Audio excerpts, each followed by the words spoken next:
This program was sponsored by the Jesse and John Dans Fund.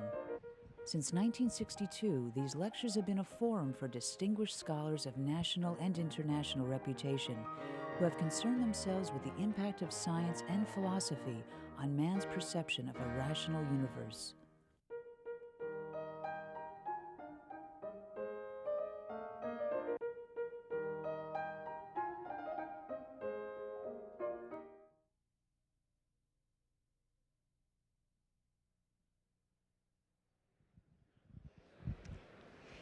Good evening. I apologize for keeping you waiting, but I bet I don't have to tell you what the problem was. It's absolutely gridlocked out there. My name is Marcia Landolt. I'm the Dean of the Graduate School at the University of Washington, and it's my pleasure to welcome all of you here this evening. We're here tonight because of a very generous gift that was given to the University of Washington. This visiting professorship program was created in 1961 with a bequest from the estate of Mr. John Dance. Mr. Dance came to Seattle in the early days of this century and became a very successful businessman. He is perhaps best known to people in this region for the chain of movie theaters that he developed in this and other states. John Dance was a self-educated man who read widely and liberally. He was fascinated by scientific developments and was particularly interested in the philosophy of humanism. In creating this endowment, his goal was to bring distinguished lecturers and scholars of international reputation to the University of Washington. Particularly, he wanted us to bring those men and women who, and I'm quoting from the bequest, those men and women who have concerned themselves with man's impact, or with the impact of science and philosophy on man's perception of a rational universe. Mr. Dance's wife, Jessie, shared this vision and augmented the endowment with additional gifts until the time of her death. I think you will agree with me that theirs was indeed a far-sighted and invaluable gift, both to this university and to the citizens of this region. Before proceeding with the program tonight, I'd like to recognize a few individuals who make this possible. There is a faculty selection committee that reviews many nominees every year to choose those people that we will invite here as Dance lecturers and Walker Ames lecturers. I won't name all of the members of the committee, but I would like to particularly thank the co-chairs who are here this evening, Michael Halloran, who's a divisional dean in the College of Arts and Sciences, and Gerald Baldesty, a professor of communications.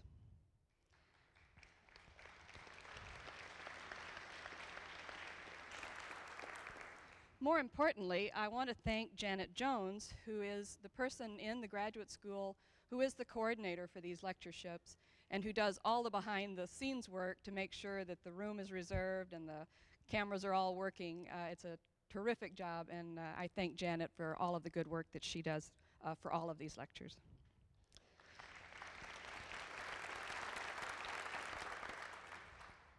Our speaker tonight, Dr. Daniel Dennett, will be introduced by a distinguished member of our faculty. Professor Kelly Hughes received his PhD from the University of Utah in 1984.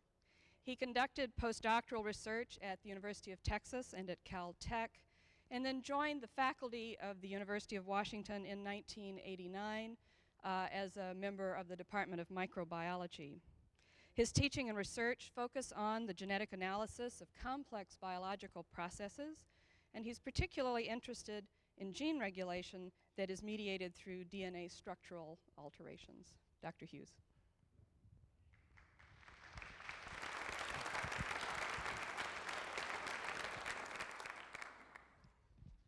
Thank you. So it's a tremendous honor for me to introduce Dan Dennett for the Jesse and John Dans lecture tonight. And I really want to thank the Dans family for making this possible. As you heard from Dean Landolt, the purpose of the Jesse and John Dans lecture series is to bring to the Seattle public someone whose work has a broad impact on society and thinking. Indeed, Professor Dennett's nominations came from many faculty outside his field of philosophy. Professor Daniel Dennett received his undergraduate degree from Harvard University.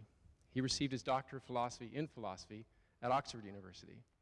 He accepted a position at the University of California, Irvine, and 1 year after promotion to associate professor, he moved to Tufts University in Boston. 1 year after promotion to full professor, he became chairman of the philosophy department there. In 1985, he received the title of Distinguished Professor of Arts and Sciences and was appointed the director of the Center for Cognitive Studies at Tufts. He serves as associate editor for Behavioral and Brain Science and Journal of Cognitive Neuroscience. He serves on the editorial board of 11 other journals. He's published numerous articles and has given numerous invited seminars. Other honors include 30 fellowship and special lecture awards, including 2 Guggenheim Fellowships, Fulbright Fellowship, the 1992 Darwin Lecture in Cambridge, and has served as president of the Society for Philosophy and Psychology. He's published 9 books on consciousness, the brain, and evolution. And one of these books, Darwin's Dangerous Idea, was of particular significance and led many faculty members to nominate him for the Jesse and John Dans Lecture. Throughout my career in genetics, I thought I understood Darwin and evolution. That is, until I read Professor Dennett's book. As he guided me through design space and the library of Mendel, I could truly appreciate the awesome power of Darwin's Dangerous Idea, the difference between what is possible and what is actual.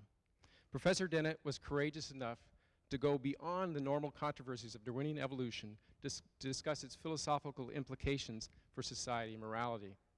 Furthermore, he provided much needed criticism to the field. Professor Dennett is here to enlighten us on what such a revolutionary idea that Darwin proposed. Revolutionary for both the past and future history of mankind. It's time to get rid of the skyhooks and start to focus on the cranes. The title of Dr. Dennett's talk is Evolution an Algorithmic Process? Please join me in welcoming Dr. Daniel Dennett.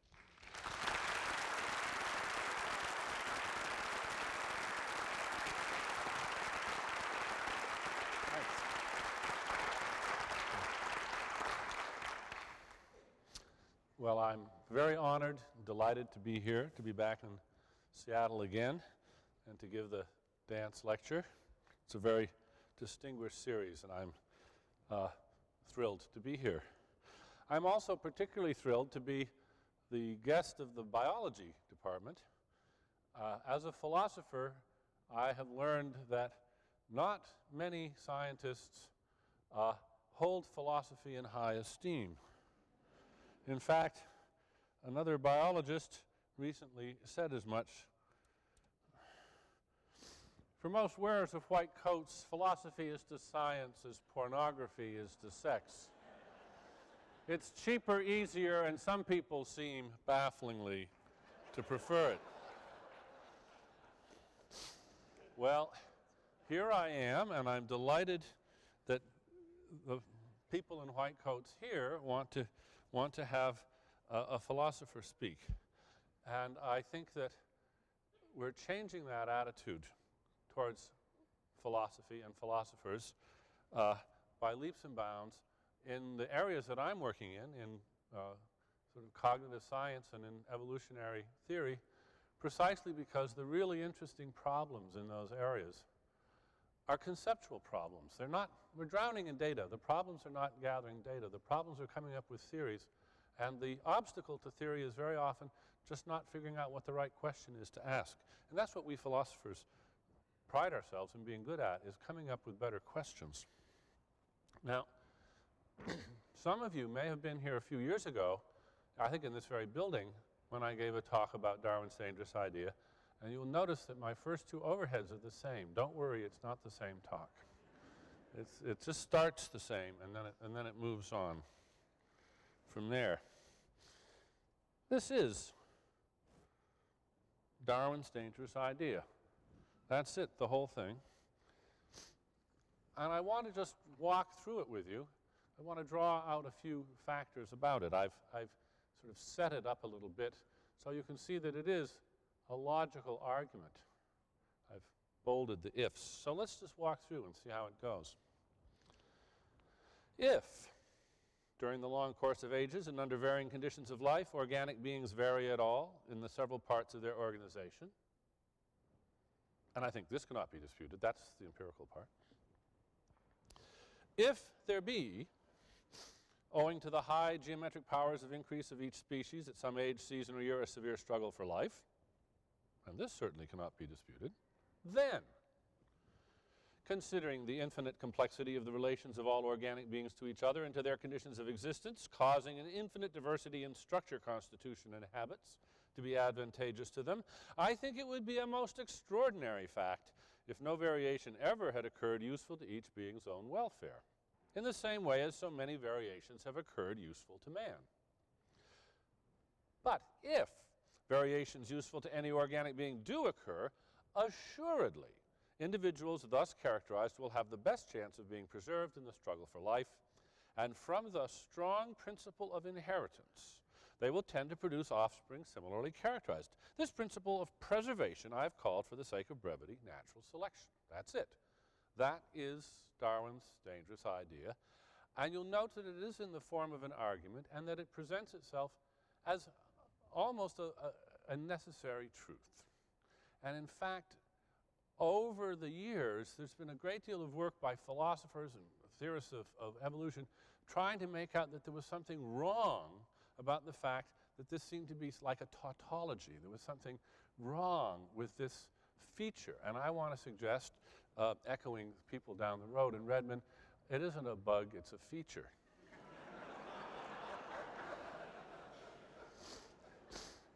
What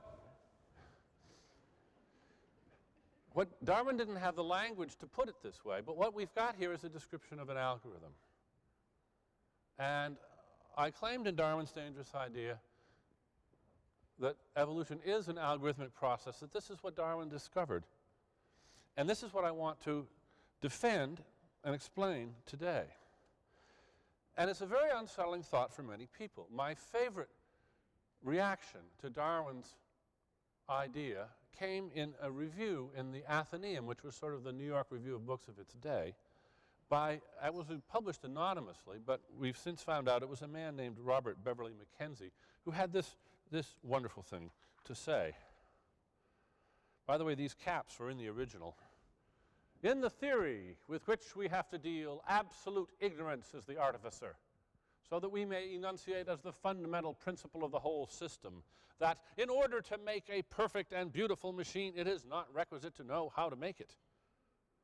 This proposition will be found, on careful examination, to express in condensed form the essential purport of the theory, and to express in a few words all Mr. Darwin's meaning, who, by a strange inversion of reasoning, seems to think absolute ignorance fully qualified to take the place of absolute wisdom in all the achievements of creative skill. He's got it. That's it. He's perfect. That's the idea. He's got it. And the reason this is such a strange inversion of reasoning is that it turns upside down an idea which I think may actually be older than the species, our species. Homo habilis, the handyman, may have had some glimmering of a hunch that it takes a big fancy thing to make a lesser thing, like a arrowhead. You never see a pot making a potter. You never see a horseshoe making a blacksmith. It's always the other way around. And I think this idea is sort of deeply ingrained in our sense of how things come to be. This is the top-down theory of creation. And as Mackenzie, so in his outrage, expressed so perfectly, Darwin says, no, we're going to turn that right upside down. We're going to see mind as an effect, not a cause. We're going to start with absolute ignorance, not absolute wisdom. Well, now the idea that you could make something in a process which didn't have any mind is an idea, really, that you could make something with a purely mechanical, mindless process, if it was the right sort of process. It would have to be an algorithmic process. And curiously enough, this strange and, to some people, scary and offensive idea has often been noted by humanists, by poets. For instance, here's the great French poet Paul Valéry. It takes two to invent anything. The one makes up combinations, the other one chooses, recognizes what he wishes and what is important to him in the mass of the things which the former has imparted to him. What we call genius is much less the work of the first one than the readiness of the second one to grasp the value of what has been laid before him and to choose it. What Valery is describing there, and he is suggesting that it is a universal truth, a truth of poetry, is it takes a generate and test algorithm to create anything. So here then is the claim that I am making on behalf of Darwinism. It's that life on Earth has been generated over billions of years in a single branching tree, the tree of life, by one algorithmic process or another. And these algorithms are generate and test algorithms, which is a subspecies of sorting algorithms. Now, some people I know don't know what an algorithm is. This is a new word to them. So I'm going to describe what an algorithm is, and I'm going to use a very homely example, long division. Now, algorithms are procedures, they're processes. Mathematical processes are very good examples, but there's others I'll mention. Long division is one that we all know. And it has, like all algorithms, three features: substrate neutrality, underlying mindlessness, and guaranteed results. And I want to explain each one of these in turn. The substrate neutrality is very simple. If you're doing long division, it doesn't matter whether you use chalk, pencil, pen, crayon, whether you scratch it with a stick in the sand or skywrite it in the air, or just do it in your head. The power of the algorithm has nothing to do with the medium in which it's realized. That's the first point, substrate neutrality. The second point, underlying mindlessness, is a little less obvious, especially in the case of long division, but let's think about it. I remember when I first learned long division, I ran into this problem that we see here. 47 goes into 326. How many times? Oh, help. What do I do? And the teacher said, guess. Guess? This is arithmetic. This is mathematics. You're not supposed to guess. No, just guess. And if you don't guess right, you can correct it. You mean just randomly guess, if need be, randomly. You can guess at random. Try it. If it's too low, increment it by 1, try again. If it's too low, increment it by 1, try again. You don't have to guess. You can even be maximally stupid at guessing. And if you just keep turning the crank, you'll get the answer right. It'll just take a little longer. So even a simple algorithm like long division has some very nice properties from my point of view, because one, it lets you use randomness. You can guess at random. Lots of algorithms make use of randomness. And then it just sort of swallows the randomness up because it's just a temporary thing. You guess, and then turn the crank and guess, and turn the crank and guess, and turn the crank. But it also permits you to do it a little faster. You can speed up if you have a little extra knowledge. If you can direct your guesses a little bit, then the thing goes a little faster. But it's not necessary. It's just a speed up to the underlying algorithmic process. It's this third feature, guaranteed results, that gives everybody fits, and that has gotten me, in effect, in trouble. There's been a lot of misunderstanding about this. And so I'm going to take a little time to explain what this means. Now, I thought I'd done this in my book, but I guess I didn't succeed. Because Stephen Gould, in a recent article in today's New York Review of Books, that is this current few years ago, last year, had the following thing to say, three quotes about my idea that evolution is an algorithmic process. If evolution were powered by a single force producing one kind of result, then an explanatory simplicity might descend upon evolution's overt richness. Evolution then might become algorithmic, a surefire logical procedure, as in Daniel Dennett's Reverie. But, and here we encounter Dennett's disabling error once again, evolution includes so much more than natural selection that it cannot be algorithmic in Dennett's simple calculational sense. Crank your algorithm of natural selection to your heart's content, and you cannot grind out the contingent patterns built during the Earth's geological history.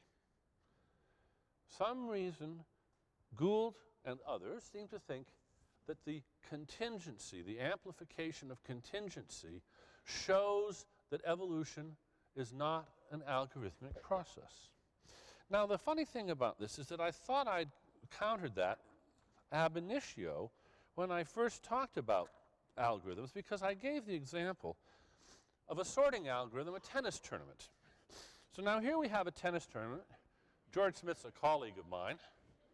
So Boris Becker beats Dan Dennett, Pete Sampras beats George Smith, and then you write the winner's name in here. We all know this is an algorithm. Notice it's not arithmetic, this is a sorting algorithm. It's much more like the sorting algorithms of evolution. Now, I also considered in the book a weirder elimination tournament. Same structure as a coin tossing tournament. It produces a winner every time, different winner, but it always produces a winner. But of course you can't judge anything from who that winner is. If you win a coin tossing tournament, you don't, hey, you won, but that's it. Don't think you ought to play again for big stakes. Anybody gives you that idea, walk away quick. But now I also said, look, this is an algorithm. This is a tennis tournament algorithm is an algorithm. But let's suppose a variation. I want to introduce a massive contingency here. So here's what we're going to do. At the end of each match, the winner of the match picks up a 6-shooter with 1 bullet, spins the chamber, puts the gun to his temple, and pulls the trigger. Well, 1 out of 6 times on average, the guy who just lost the match now wins by default and goes into the next round. Now that's pretty massive contingency. This is a catastrophe. This is like a mass extinction. And notice it's still going to produce a winner. Now, under those circumstances, I'm going to win that tournament about 2 or 3 times out of 100. You run the tape of life 100 times, I'm going to win that tournament 2 or 3 times. Even with this huge, massive contingency, most of the time, either Boris or Sampras wins the tournament. They're still algorithms, even though we introduce huge influxes of catastrophe, of mass extinction. Consider your word processor. That's an algorithm. Does it always do the same thing? In one sense, yes. In one sense, no. The input is different, so it does different things. But it always does the same different things with those inputs. That's what makes it an algorithm. Now, or consider, I just want to drive home how obvious it is that algorithms can be not just random but unpredictable. Screensavers, for instance. How about that screensaver that draws the colored pipes all over your screen? Never twice the same way. Is it an algorithm? Of course it is. If you rewind the tape of life again and again, do you get the same thing? No. Does that show it's not an algorithm? No, not at all. There is, in fact, if you want to see an interesting, creative, random algorithm, you might want to check out this website. Some of you may already know this. It generates at random for you, as soon as you push the button, a postmodernist essay, complete with footnotes, jargon, and lots of quotations from Derrida and others like that, all ready to hand in to your professor. Or, as Richard Dawkins has suggested, mail it in 4 copies to the editor of Social Texts magazine, and you might get it published. It's an algorithm that produces a different, quite remarkable object every time. Now, So as I say, there's no conflict, in fact, between massive contingency and algorithmicity. So on one ground, you might just say, well, people who've made this, they're just confused, they're just wrong, that's just a simple confusion. But I got to thinking about it, and I realized that, yes, it's a confusion, but usually smart people don't get that confused unless there's something interesting lying behind it. There must be some deeper, more interesting point that people are trying to get at, and I think I've found it, and that's what I'm going to be talking about tonight. And I'm going to do this by starting with some manifestly algorithmic evolutionary algorithms, and then walking us through a progression of ever more complex evolutionary algorithms that repair the shortcomings of the earlier ones. And I'm going to start with one that you may be familiar with. It's the blind watchmaker algorithm that Richard Dawkins put in his book, The Blind Watchmaker. And I thought about getting an old Mac. I only have an old version, and setting it up and running it so you could see how it works. On the screen, there's a critter. It might look like a tree, or it might look like a bug. In the middle of the screen, the screen is divided like a tic-tac-toe screen into 9 squares.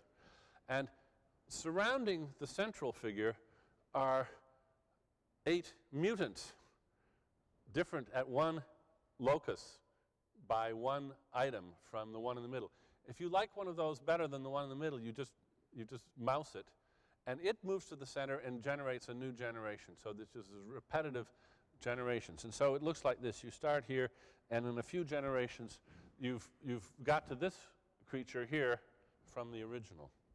Now, this is very clearly an algorithm, and it's also, of course, one where you're doing the selecting. You just simply decide on aesthetic grounds or whatever grounds you like what kind of things you can make. And you can make from the same starting point all sorts of amazing devices, biomorphs, as he calls them. This just shows a few of the phenotypes that are generatable by this program. Now, that is a fascinating exercise in the underlying evolutionary algorithm. It exhibits some properties that are very interesting from an evolutionary point of view. For instance, it's almost impossible to go backwards, to undo the work you've done. The space is so huge that trying to work your way back through the choice points to get back to where you were is very hard, which of course has its parallel in evolution. But now I want to show you a video of a next step, and in fact this is a step that was inspired to some degree by Dawkins' Blind Watchmaker, and this is work that was done at Thinking Machines. Danny Hillis, when he started Thinking Machines to make the famous parallel connection machine, he wanted to have some really dramatic demonstrations of the power of this computer, and he hired a brilliant young computer graphics person named Carl Sims to do some computer graphics, and Carl came up with some evolved virtual creatures. I'm now going to show you a little video, and the first part of it you may have already seen because Alan Alda is describing this as it was in this Scientific American program. And then after he's through talking, I'm going to let the tape run a little further because I've got some of Carl's own video which goes beyond what you see. But Alda does such a beautiful job of explaining the system that I'm just going to turn it over to Alan Alda for a couple of minutes now. So if we can run the video now. But these creatures are the result of an astounding new idea that may soon take us from the dog level to superintelligence. Robots like Flaky must be programmed feature by feature, but not these strange things. They created themselves through a process called artificial evolution. Evolution by itself has led to the creation of incredible complexity. Ourselves, all the organisms in the world. This process happened on its own, at least in my opinion. There was nobody that assembled all of these wonderful things in the world. On computers, we can simulate the same process, and we can get these very complicated, very interesting things without having to understand them and assemble them. When he first dreamed up this evolution idea, Carl Sims couldn't predict what would happen. He just gave his computers some basic parts and let his creatures go from there. The bodies of these creatures are fairly simple. They're just made of some number of blocks. The blocks are connected by joints, which can bend or twist. The creatures also have a nervous system. They have sensors, which can sense the angle of the joints or sense contact. And the nervous system processes the signals from the sensors and tells the muscles when to move, which generates some kind of behavior. I've given it the capabilities to include all of these elements, but the computer actually decides how they're assembled and how they're used in specific creatures. Numbers chosen randomly by the computer, a synthetic genetic code, described how the first simple creature would look and how its nervous system would be wired. Then it was put into a simulated lake and told to swim. It twitched, but it didn't get anywhere. So now the computer went to work. Using the original numbers as its base, the computer made a few random changes, the equivalent of mutations. It did this again and again, creating a new generation of 300 different offspring. Then all the offspring got a swimming test, with the best swimmers selected as the basis for the next generation. When the computer makes mutations in the genes of these creatures, it has no idea what these mutations are going to do. Sometimes the mutations might knock out a piece of the nervous system and perhaps cause the muscles not to move anymore. But other mutations might actually improve the motion. So from the original creature, increasingly better swimmers evolved over generations, all without any human intervention.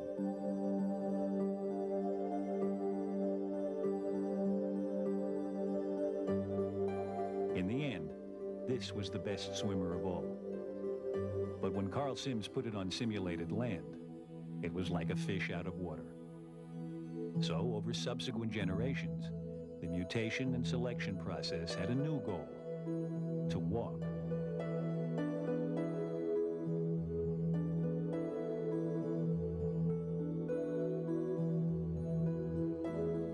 After 15 generations, this was the champion. Other computer runs have produced even better walkers.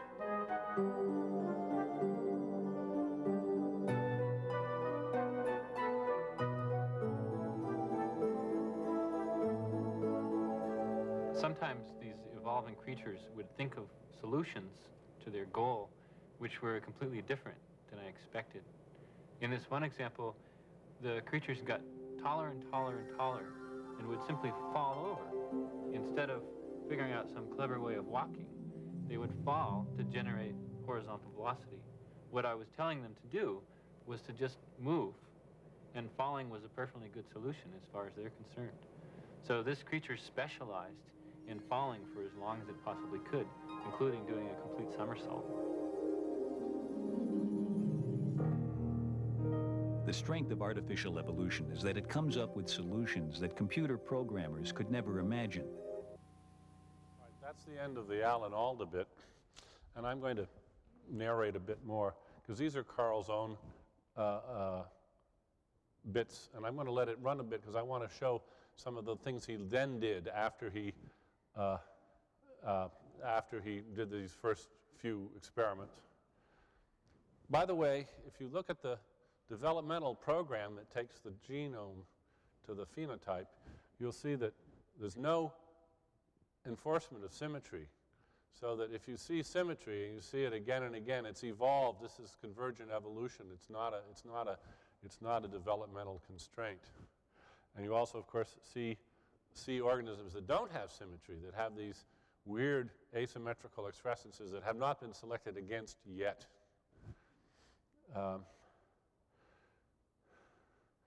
Now let's see. I don't know whether I should ask you to, okay, good, we're going to get some walking.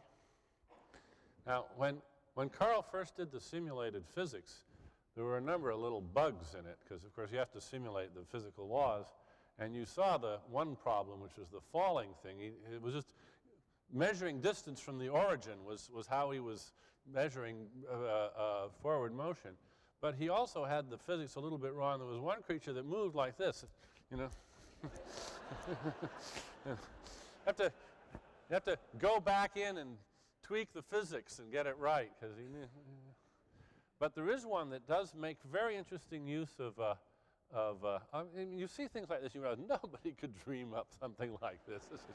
I mean, you see there's this wonderful sort of elephant thing with a trunk where it grows this great long trunk to change the coefficient of friction of a little extra foot it's got at the bottom. Let's see where it is. Here it is. You see, it's having that weight cantilevered out over the side that lets that little block actually pull it a little bit. So these are a few of the walkers. But I have to let this run a bit more because I want to show you some further innovations that will be important to what I'm going to say later.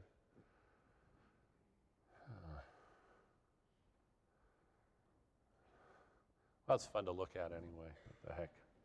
If ever a picture was worth 1,000 words.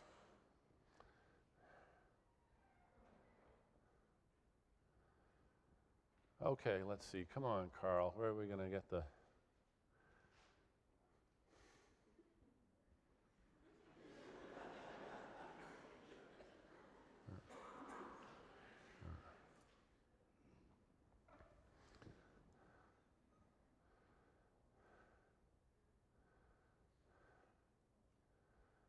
Oh, we have to go through jumping, and then we're going to get following. Now, all he does is he simply changes the selection rule. Now it's simply getting off the plane. That's what's oh, now here we go, following. I wanted to show you this. So now you see they're doing phototaxis, in effect. It's finding the red light, going to the red light.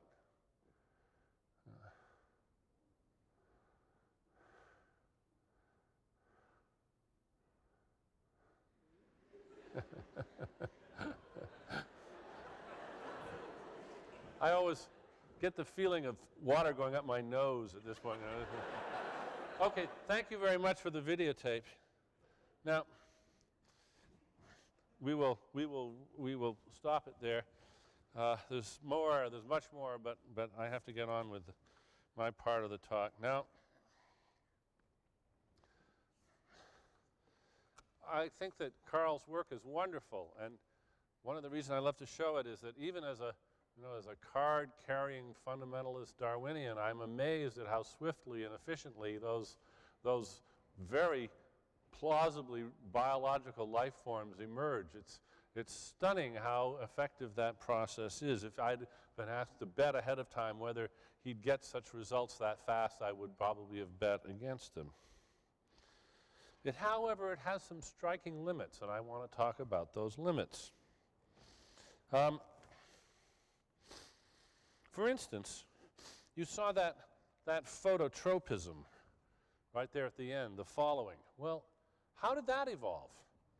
And the answer is it didn't. He had to reach in and add a capacity for photosensors. As he says in the paper on this, he says, photosensors were enabled. Life was breathed into.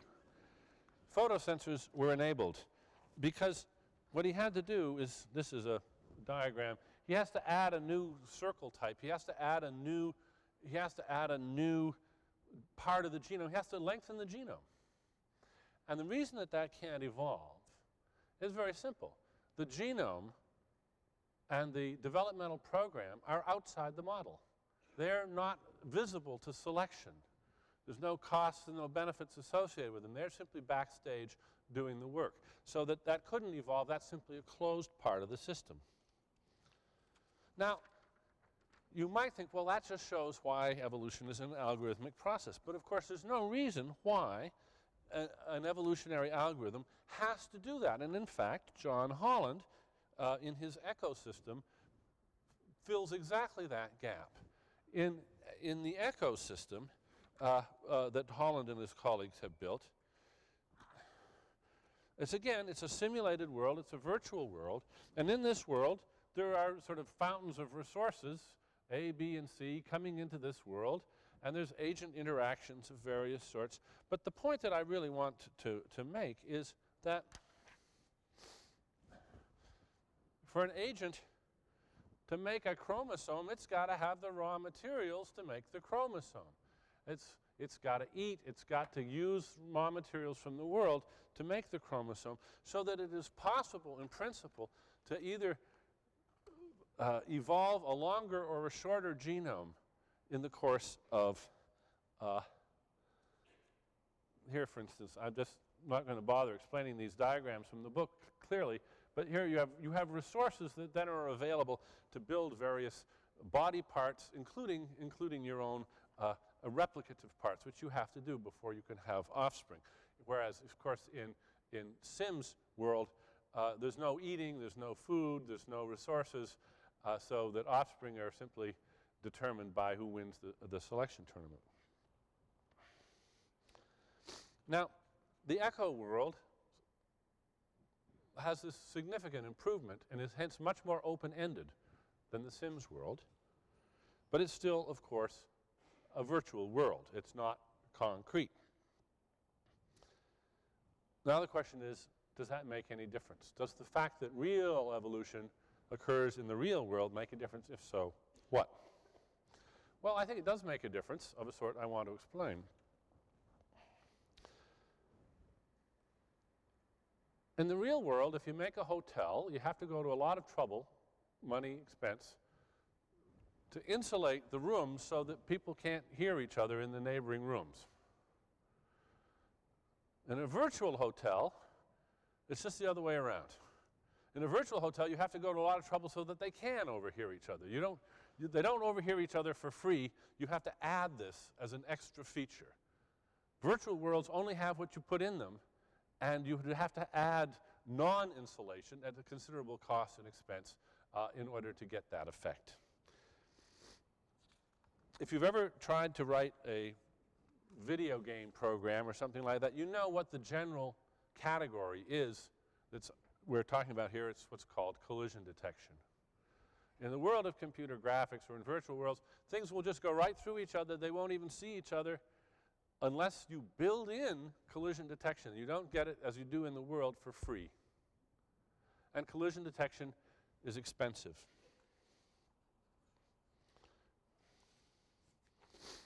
What I want to suggest is that the analog of collision detection is actually playing an important role in real evolution. Hello, I've got a page out of order here. No, I don't. I have a whole bunch of pages out of order. Excuse me for just a moment here. How did this happen? Well, I will just continue on without them.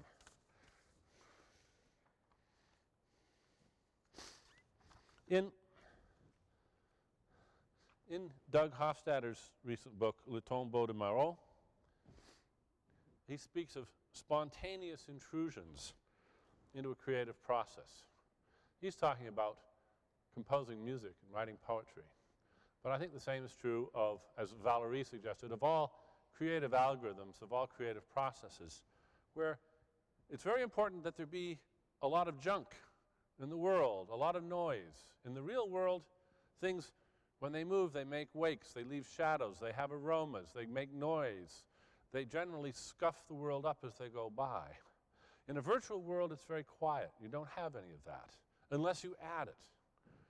And it's the collisions and interactions with all of the a-functional and non-functional stuff, the mere detritus and garbage and stuff, junk in the world, that is actually playing a large role in real evolution, playing the role of being the stuff that is then available as raw material, as objet trouvé, to be found and then exploited and used in the evolutionary process. Ah, I found my pages.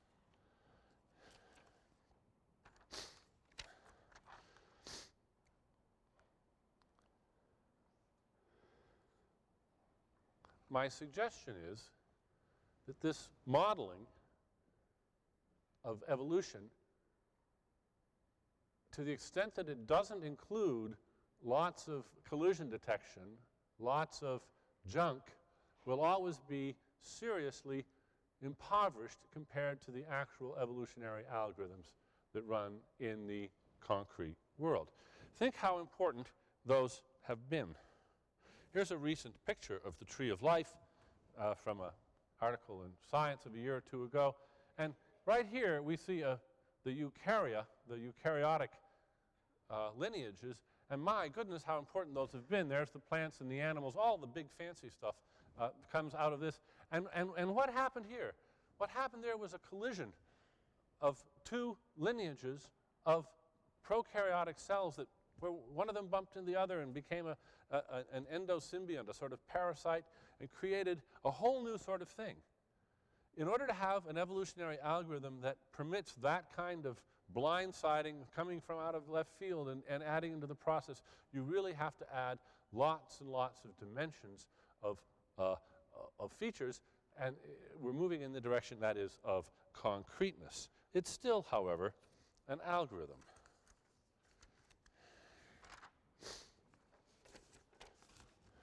Now, let me point out what I'm not saying.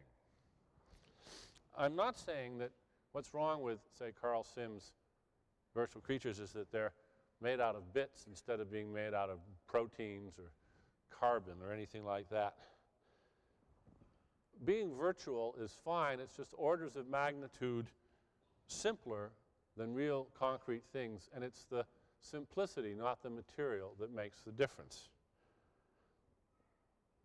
And in defense of Sims' work, I would say what's fascinating, what really proves Darwin's point, is how in that shockingly simple world, orders and orders of magnitude simpler than concrete reality, we still get so much evolutionary power. I mean, you just saw it for yourself. You don't need many dimensions of complexity to produce results from the evolutionary algorithm.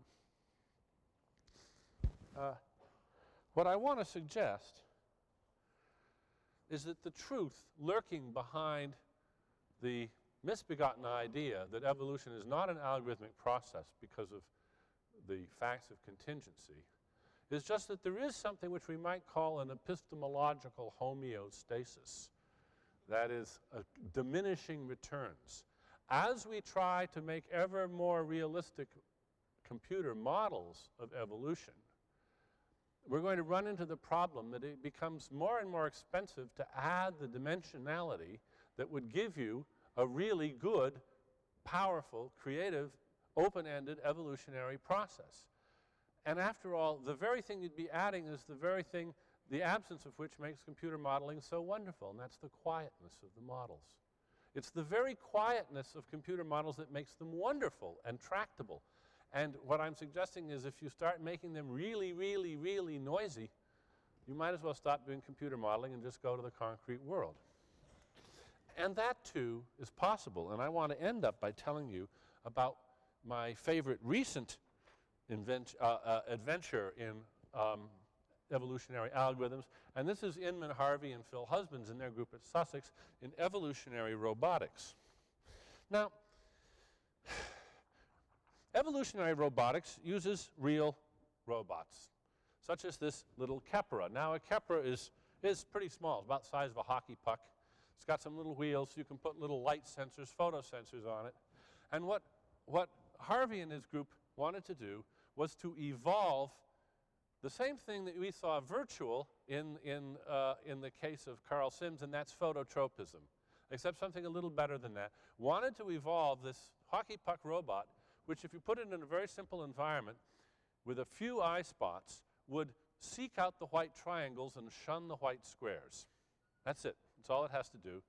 Otherwise, it's going to have tests very similar in spirit to the swimming tests and jumping tests in the Carl Sims. But this is going to be in the real world. So we're going to have we're going to have genomes that specify particular phenotypes that are then going to be tested in the real world. Well, I can hear you thinking, oh my gosh, a lot of time with a soldering iron is going to be spent rewiring all those little babies. This is where Harvey had a wonderful idea, what he calls the Gantry Robot. This is a situation beloved by philosophers the brain in the vat. What he did was he made a gantry. It's an overhead crane. So here's the gantry. This rolls this way, and then there's another little gantry here that rolls this way. And hanging down from the gantry is a stalk, which is connected by an umbilical to a computer. Down on this stalk right there, there's a little video camera. Underneath the video camera, there's a dental mirror, a 45-degree angle dental mirror, which is aimed out like that. And the video camera picks up whatever light is bounced off that. That is sent into the computer and divided up into pixels, only 3 of which are saved. Those are the 3 eye spots. So you can move eye spots around by simply deciding which of the pixels from the television camera are to be consulted. The rest of the information is just thrown away. So what happens is there's a genetic program, just as in Carl Sims, there's a genetic algorithm which creates new genomes, and then there's a developmental program that produces new nervous systems. This is one of the nervous systems designed by that program. I won't bother giving you the details. What's nice about it is you don't actually have to put it on the Kepler robot. You just put it on the computer, and you have the robot's phony body. This is the phony body, the actual phony body of the robot, which is actually just dangling down from above. It's the thing that moves around in the world. So you don't actually have wheels. You just think you have wheels. Or it just thinks it has wheels. So now they set the computer up, running 24 hours a day in the lab. Just like Carl Sims, it does a new generation of robots. They start off random. They put them in this little toy world on a tabletop with a wall around it, and they're simply given their tests. They are given 3 tests to see whether or not they can do better than random at finding the white triangle and shunning the white square. And after 3 tests, they're measured in the ones. You're only as good as you are on your worst day, so they take the ones that do best on their worst trial. Those get to breed in the next generation. There's sexual reproduction. There's genetic crossover. Next generation is tested, and day and night, generation after generation after generation of these robots are tested. And after a few generations, as with Sims, they developed very high quality seeking out the white triangles and shunning the white squares. Well, you say, all right, so what's new? What's different? So you do this trick in the real world. Well, one of the nice things about this was that, first of all, we have some wonderful illustrations of Leslie Orgel's second rule, which is that evolution is cleverer than you are. Harvey and Husbands didn't think that this thing would really work. So they thought they would jump-start the process by hand designing some good nervous systems that would get up better than 0. And they back-propagated the genomes for those, and they salted the gene pool with some ringers, in other words, some hand-designed robots, and put them in the pool. Evolution threw those designs out very quickly and replaced them with much better designs, also much more inscrutable designs. Very hard to reverse engineer these things. They're daft. They're really strange. You can finally figure out why they work, but Mother Nature is cleverer than you are. They're very subtle, weird designs. But the punchline, the one that I really like, is that one day Harvey noticed that there was a strange bifurcation occurring in his robots. Some of them were behaving one way, and some of them were behaving another way, and he couldn't figure out why that was. Analysis of the data finally figured out what it was. Remember, this was running 24 hours a day in the lab? They were evolving a nocturnal and diurnal subspecies. The difference in ambient light in the lab was making enough of a difference so that the evolutionary process was selecting for it and sharply distinguishing them into 2 groups. That's the sort of benefit you get when you go concrete, when you get the physics, the real physics, and don't just simulate the physics. That's the reason why we do embodied evolutionary robotics rather than just virtual world. because that's the sort of effect that you would never put into the virtual world and get. Now, at the end of this, we still have an evolutionary algorithm. An evolutionary algorithm realized in concrete objects in the world and still of striking power at discerning remarkably small and unanticipated differences in the world and designing organisms to adapt to those differences. So I continue to maintain, as I did in my book, that here then is Darwin's dangerous idea. The algorithmic level is the level that best accounts for the speed of the antelope, the wing of the eagle, the shape of the orchid, the diversity of species, and all the other occasions for wonder in the world of nature. It is hard to believe that something as mindless and mechanical as an algorithm could produce such wonderful things.